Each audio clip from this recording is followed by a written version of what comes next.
Hello everyone, this is Shivangi. Welcome to shift classes. इस वीडियो में डिस्कस करने वाले हैं बिजनेस इनकम को।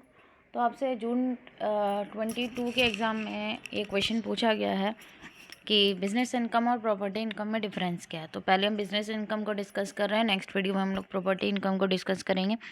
दोनों ही लैंग्वेजेस में डिस्कस करने वाले हैं। चलिए स्टार्ट करते हैं। तो बिज़नेस इनकम क्या है? व्यवसाय का एक बोलते हैं इसे। ये वो नेट प्रॉफिट होता है एक बिज़नेस का जो जनरेट होता है भाई, जो उसे कब मिलता है जब उसके सारे एक्सपेंसेस, कॉस्ट और जो जितने भी टैक्स जो उसको टैक्स पे करने हैं वो पे करने के बाद जो भी उसके पास जो क्या बच रहा है, पैसा बच रहा है, वो क्या कहलाता है? उस बिज़नेस का बिज़नेस इनकम कहलाती है। हम बोल सकते हैं नेट प्रॉफिट कहलाता है। तो इसको हम नेट बिजनेस इनकम और ग्रॉस इनकम नाम से भी जानते हैं। तो इसके अंदर क्या क्या इंक्लूड होता है? वो मनी जो एक बिज़नेस अर्न करता है किससे?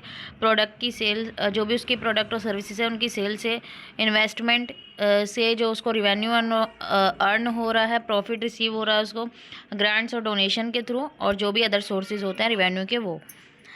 अब बिज़नेस जो है, जो भी बिज़नेस है उनको हम डिक्लेयर करना चाहिए अपनी बिज़नेस इनकम को हर साल, और अपने जो टैक्सेस हैं वो पे करने चाहिए। और ये डिपेंड करता है किसके ऊपर? डिपेंड करता है जो कंट्री का जो लॉ है, ठीक है, जो वहाँ पे जो ऑपरेट हो रहा है जिस तरीके से, उसके ऊपर डिपेंड करता है कि वो कैसा जो है टैक्स पे करेंगे। जो बिज़नेस ओनर है वो अपनी इस मनी को, भाई जो उनके पास जो नेट प्रॉफिट बना है उसको री इन्वेस्ट कर सकते हैं बिज़नेस के अंदर, और कवर कर सकते हैं अपने पर्सनल एक्सपेंसेस को, अगर वो क्या है, सोल प्रोप्राइटरशिप है या फिर सिंगल मेंबर है एलएलसी के, मतलब लिमिटेड लाइबिलिटी कंपनी है। बिजनेस प्रॉफिट डिफरेंट होता है पर्सनल इनकम से। पर्सनल इनकम में क्या होता है भाई, जो एक इंडिविजुअल अर्न करता है पर्सनल इनकम में wages, dividend, capital gain, government benefit, ये सब चीज़ें इंक्लूड होती है। जैसे गवर्नमेंट बेनिफिट्स में क्या आ गया? सोशल सिक्योरिटी लाइक, और या फिर अनएम्प्लॉयमेंट इंश्योरेंस। तो बिजनेस जो है डिडक्ट कर सकता है अपने कुछ एक्सपेंसेस को अपने इनकम में से, ताकि वो लोअर कर सके अपने टैक्स बर्डन को। अब इसमें एक्सपेंसेस में क्या इंक्लूड होता है? ऑपरेटिंग, क्या ऑपरेट करना को, जैसे सैलरी है, रेंट है, यूटिलिटीज़ हैं, travel related fees, advertising, marketing cost और बिजनेस रिलेटेड टैक्सेस को। तो एग्जांपल की बात करें, हम बिजनेस प्रॉफिट की मनी जो अर्न हो रही है सेल प्रोडक्ट या सर्विसेज से, या रिवेन्यू जो रिसीव हो रहा है इन्वेस्टमेंट से, प्रॉफिट रिसीव हो रहा है ग्रांट और डोनेशन के थ्रू, ठीक है।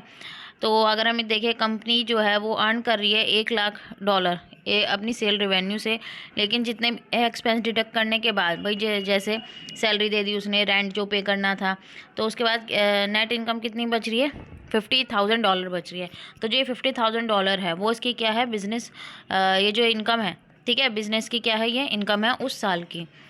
फिर अगर हम देखें कि हम बिजनेस इनकम को कैसे कैलकुलेट कर सकते हैं, सब्ट्रैक्ट करके जितने भी एक्सपेंसेस है, जो भी हमारा टोटल रिवेन्यू है, जैसे एग्जांपल लिया है हमने कि 1,00,000 में से हमने क्या माइनस कर दिया, जो भी हमारे एक्सपेंसेस थे $1,00,000 में से, सैलरी दे दी, रेंट दे दिया, जो भी और अदर एक्सपेंसेस थे, सबको देने के बाद हमारे पास जो पैसा बचता है, मतलब बिजनेस के पास, वो क्या कहलाता है? बिजनेस इनकम कहलाती है। अब ये अमाउंट में, इस अमाउंट में क्या इंक्लूड होता है? Sale of product, service as well as other sources of income. तो इन सबको ऐड करने के बाद जो एक्सपेंसेस हमारे हुए एक साल में, ठीक है, like rent, salary, tax paid, इन सब के पास जो भी हमारे पास माइनस करके जो हमारे पास पैसा बचता है, वो सारा हमारा क्या कहलाता है? बिजनेस इनकम कहलाता है। नेक्स्ट वीडियो में हम लोग करने वाले हैं प्रॉपर्टी इनकम को। आई होप आपको ये क्लियर हो गया होगा। अगर वीडियो अच्छी लगी हो तो like it, share and subscribe my channel. Thank you.